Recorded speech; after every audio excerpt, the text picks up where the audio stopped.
It's time to shake up the meta again. Two archetypes have been running rampant and are finally getting the smack laid down on them.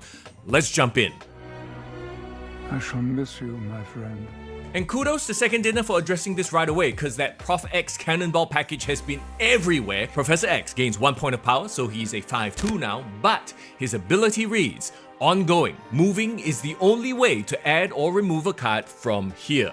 Meaning cards that switch sides like Green and Hobgoblin will still switch sides even if Prof X is played there. Same applies to locations that have that effect. And cards that move can access Professor's lane. Cards like Nightcrawler, Nocturne, Heimdall, and locations that give temporary move abilities like New York.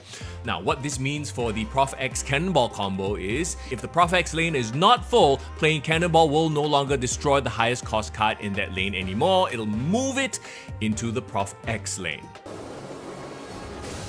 His ability remains the same, but he eats a 1 power nerf. Cannonball is now a 5/7, and together with the Professor X nerf should spell the end of the ball and the bald. Whatever game you're playing, it won't work. You can't defeat me. She's been a top performer for quite a few weeks already, and the major gripe a lot of players have with this archetype is that it puts out so much power without doing much in the early game. Well, they're curbing that power. Hela's base stats remain the same, but her ability now reads, on reveal, resurrect all cards you discarded to random locations with -2 power.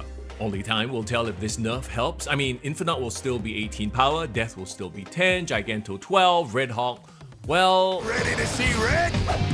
He's been a very easy to include card in a lot of decks, because of the sheer size he gets to. Well, Red Hawk gets 1 extra base power, he's a 6/10 now, but his ability now reads, when your opponent ends a turn with unspent energy, +3 power, if in hand or in play. His power scaling has been nerfed for that 1 extra base power. By the way, that 1 extra base power puts him at 10, right? He is now in Shang-Chi range in his base state. We'll help you. Great Merlin, another. This one's big for the discard archetype, the Black Knight's Ebony Blade. Base stats remain the same, and it still cannot be destroyed, but it can have its power reduced, making Shadow King and Affliction effects more useful against it. Oh, that's quick, huh? The Season Pass card, Gilgamesh, gets a buff because he came in kinda weak.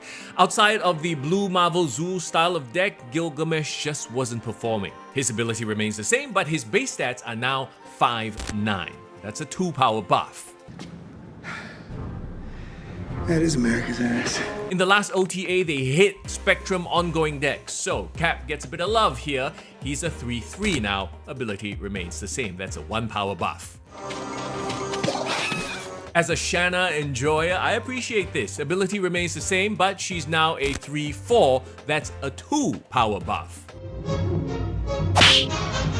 Ah, Staggy, poor Dino can't find a proper home. So, not only did they give him 1 extra power, he's a 4/7 now, his ability now reads, on reveal, move an enemy card here 1 location to the right. So his ability is less random, but his ability also does nothing if you play him on the right location.